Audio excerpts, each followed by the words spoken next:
Mercredi 1er avril 2020. Mesdames, Messieurs, bonjour, bienvenue encore une fois à ce nouveau rendez-vous de journal en français. Les titres d'abord. Des camions de marchandises en provenance du Kenya et de l'Ouganda sont bloqués sur les frontières burundo-rwandaises.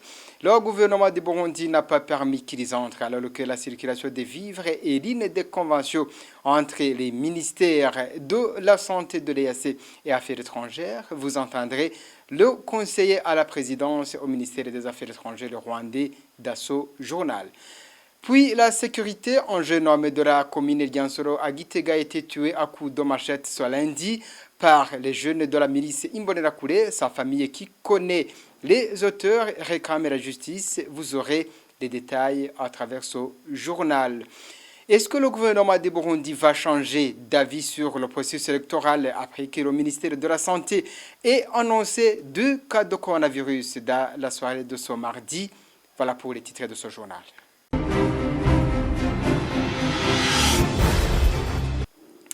Rebonjour. 2 premiers cas de coronavirus ont été identifiés au Burundi. Le ministère de la Santé et de la lutte contre le sida, Dr Tadien Ndikumana, l'a annoncé ce mardi dans une conférence de presse. La situation est ainsi au Burundi alors que le gouvernement a été sans équivoque. Rien ne peut torpiller le processus électoral déjà en cours au Burundi. Même cette redoutable épidémie, d'aucuns s'interrogent si le gouvernement pourra rectifier son tir et prendre une décision d'empêcher les rassemblements des foules. Reportage signé Thierry Bigirindavi. Un mardi soir, dernier jour du mois de mars 2020, le Burundi a annoncé officiellement ses 2 premiers cas de coronavirus. Le ministre de la Santé, Dr Tadien Ndikumana, l'a déclaré au cours d'une conférence de presse à l'hôpital Bumerek de Bujumbura. Pour l'hôpital Bumerek, il s'agissait de 2 patients reçus en consultation.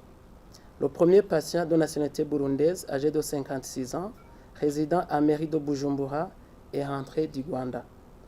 Il était en hospitalisation et présentait une symptomatologie en faveur d'une simple grippe depuis le 18 mars 2020. Le second patient, également de nationalité burundaise, âgé de 42 ans, résident à mairie de Bujumbura, est rentré de Dubaï via le Rwanda. Il avait consulté pour une toux, un écoulement nasal et des douleurs musculaires.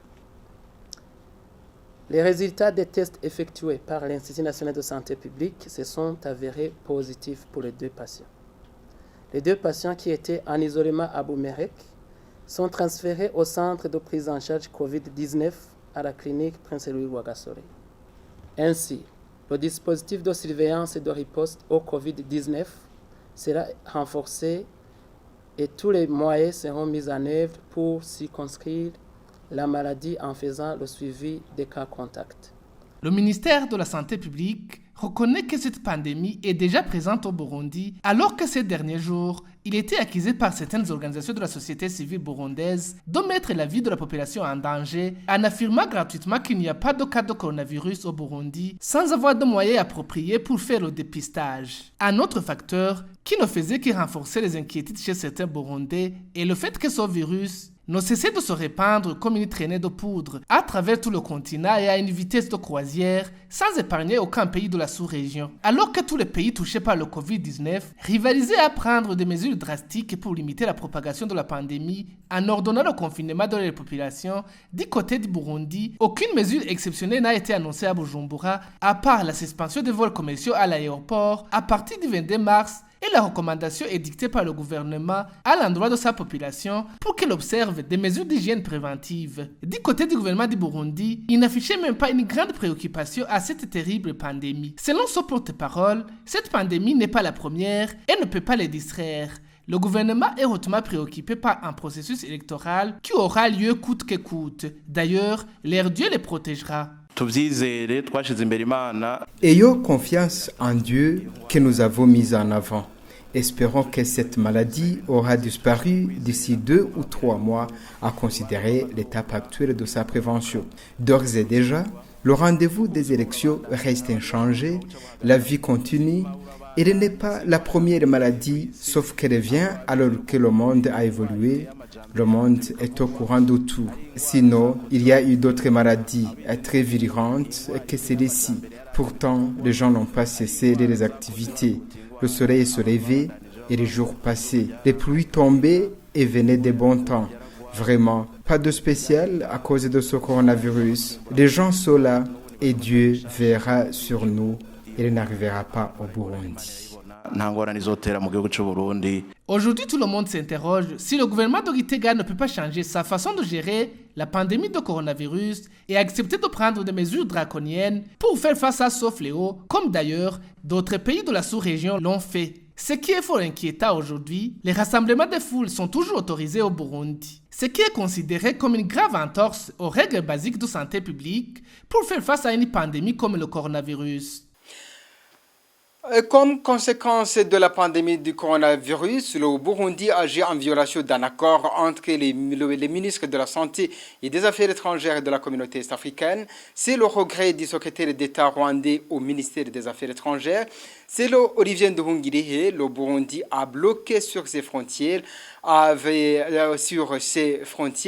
le Rwanda des camions transportant des produits de première nécessité en provenance du Kenya et de l'Ouganda, alors que les ministres avaient convenu de la libre circulation de ces produits pendant la pandémie du coronavirus. Le Rwanda a alors notifié ces deux pays de la décision du Burundi. Suivez l'ambassadeur Olivier Nduhungirehe. Nous avons effectivement écrit à la République de l'Ouganda et à la République du Kenya en les informant que les camions de marchandises qui transitaient normalement par le Rwanda ne peuvent plus entrer au Burundi, que la République du Burundi bloque l'entrée de ces camions sur leur territoire. On a un certain nombre de camions sur différents postes frontières et cette décision prise par le Burundi est en violation de la décision des ministres de la Santé et des ministres des Affaires est-africaines qui a décidé que malgré cette épidémie du Covid-19, on va faciliter la libre circulation des biens et services pour éviter qu'il n'y ait pas de pénurie de biens, de vivres et de biens essentiels dans cette communauté. Et donc, à cause de cette décision du Burundi, nous avons notifié à l'Ouganda et au Kenya que nous n'allons plus admettre ces camions sur notre territoire, puisque, bien sûr, ces camions n'ont plus accès au Burundi et qu'ils restent bloqués à la frontière entre le Rwanda et le Burundi. Est-ce que le Burundi aurait donné des raisons de ce blocus des camions pour entrer au Burundi? On n'a reçu aucune notification du Burundi sur les raisons de sa décision. Sécurité pour continuer ce journal. Un jeune homme a été assassiné dans l'après-midi de ce lundi sur la colline et zone Mahwa de la commune Liansoro, dans la province de Gitega. Selon les sources sur place, Ngabirano Jean Bosco a succombé au coup de machette des Imbonerakure.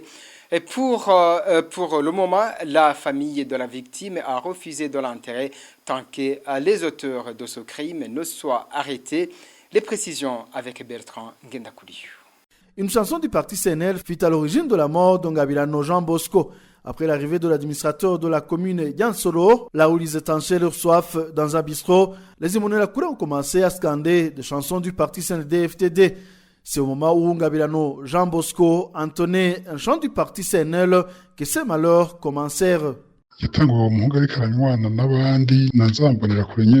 conflit commence avec l'arrivée de l'administrateur. C'est là que les Imbonerakure ont commencé à s'agiter alors qu'ils partageaient la bière avec eux. Pendant ce temps, les Imbonerakure scandaient des chansons du parti et quand Ngabirano Jean Bosco entonnait les chansons du parti CNL, il a commencé à être menacé. Le responsable des Imbonerakure à Mahwa a par après accusé à tort Ngabirano Jean Bosco, affirmant que dans un sac à dos qu'il portait contenait du chanvre. L'administrateur a ordonné les Imbonerakure de l'arrêter sur le champ et c'est là qu'ils ont commencé à se chamailler au vu et au su de tout le monde. Ces Imbonerakure ont décidé d'aller lui tendre une embuscade et l'ont battu. Et après, un Imbonerakure qui travaille à l'Itabu est arrivé avec une machette pour l'achever.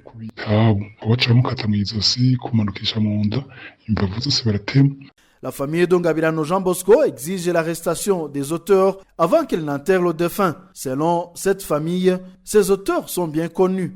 Vers 18h, sa famille est vite arrivée sur place et a exigé qu'avant l'enterrement d'Ongabila Jean Bosco, il faut impérativement que les auteurs de cet assassinat soient arrêtés, d'autant plus qu'ils sont connus. Le corps d'Ongabila Jean Bosco a été transporté au centre de santé de Marois. On a alerté même l'administrateur, mais il a fait savoir qu'il était trop occupé par d'autres affaires d'ordre public. Selon les sources sur place, ceux soupçonnés d'avoir assassiné Ngabirano Jean Bosco seraient Eli Nimubona, responsable des Imbonerakure dans la zone d'Omarwa, Chiza Donatien, Manilakiza Vianney, Nigoé Kagod et un certain Bienvenu, tous membres de la Ligue Imbonerakure. Et selon les mêmes sources, ces Imbonerakure sont jusqu'à aujourd'hui introuvables. La rédaction de la télévision Renaissance a contacté sans succès Edini Mouona, responsable des Imbonerakure, et Ndaïsenga Seconde, administrateur de la commune d'Yansoro. Merci à Bertrand Ngenda Kouliyo. Puis les femmes devraient faire le test d'école de l'utérus bien avant pour se rassurer s'il a déjà atteint le cancer. C'est le conseil de l'association burundaise pour le bien-être des familles lors d'une conférence de presse qu'elle a animée ce mardi. Madame Donavine Ouimana, directrice de cette association, décrit certains signes qui se manifestent pour une femme qui en souffre. On le suit. Aboubef initie des actions de mobilisation sociale et de plaidoyer pour un accès aux informations et aux services essentiels de santé de la reproduction de qualité pour toutes les femmes au Burundi. Nous estimons que l'accès aux services de prévention et de prise en charge du cancer du col de l'utérus est aussi un droit pour le bien-être de chaque femme. Et nous avons voulu focaliser sur cette problématique en 2020. Le cancer évolue à bas bruit. Donc les signes vont venir, mais un peu plus tard, il s'agira le plus souvent des saignements ou des douleurs pendant les rapports sexuels et d'autres signes. Mais souvent, quand ces signes sont déjà là, c'est que le cancer est déjà avéré et c'est souvent trop tard pour la femme.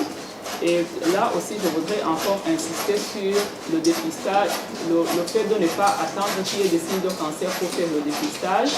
Donc, il faut faire le dépistage sans attendre l'apparition des signes, parce que les lésions précancéreuses s'installent bien avant qu'il y ait des signes de cancer. Donc, on a expliqué que ça peut prendre une période de 10 à 15 ans. Le cancer du col de l'utérus est un des cancers gynécologiques assez fréquents, mais évitable par la vaccination et le dépistage. L'Assemblée nationale du Burundi devrait vite se réunir pour lever l'immunité du député élu dans la circonscription de Changuzo afin qu'il soit poursuivi par la justice burundaise. Dr Jean Minani, ancien président de l'Assemblée nationale, le dit après les menaces de mort aux journalistes du journal Iwachu proférées par le député Anglebert Ngendabanga.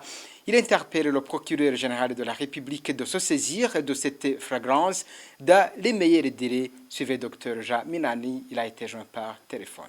Pour nous, un député normalement doit représenter le peuple et être à la place du peuple pour faire valoir la volonté du peuple. Mais aujourd'hui, le député est devenu la personne qui menace le citoyen burundais, comme nous le voyons ici. C'est vraiment terrible.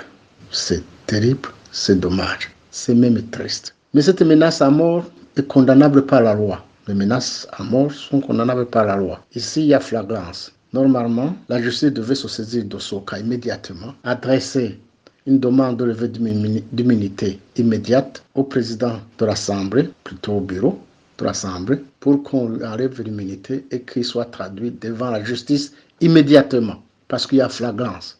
Il n'y a même pas besoin d'enquête. Et c'est clair, il est en train de menacer le citoyen de mort. Ce n'est plus une intimidation ici, c'est une menace de mort qui est répréhensible par la loi burundaise. À ce que je me souvienne, si pour se protéger, ils n'auront pas changé. Et je crois qu'ils n'auront pas encore changé. Autrement dit, immédiatement, le procureur général, malheureusement, je ne sais pas s'il pourra le faire, puisqu'il est au service du pouvoir, devrait se saisir de ce cas immédiatement et adresser dès demain une demande de levée d'immunité à ce député qui se permet, en termes clairs, de faire des menaces de mort sur un citoyen burundais. De la sécurité des journalistes toujours, les 4 reporters du groupe de presse Iwachu totalisent ce mercredi 63 jours d'incarcération. Ils ont été condamnés le 30 janvier de 2 ans et demi de prison et d'une amende d'1 million chacun par le tribunal de grande instance de Bubanza. Le siège était constitué de Parfait Mouvouni comme son président, Iwitonze Eric et Kaneza Clarisse. En même temps, la présidente de grande instance de Bubanza, le substitut du procureur à Bubanza, Namike Jean-Marie Vianney, leur avait requis une peine d'emprisonnement de 15 ans. Pour rappel, ils ont été arrêtés le 22 octobre dernier à Bubanza. Ils se rendaient en commune de Musigati pour un reportage sur les affrontements qui opposaient les rebelles et les forces de l'ordre. Ils sont Christine Kamikazi, Agnès Ndiru, Terence Mozenzi et Gide Haririmana qui sont accusés de tentative d'atteinte à la sécurité intérieure de l'État. Voilà, c'est ce qui a fait ce journal. Merci de nous avoir suivis. Au revoir et au prochain rendez-vous.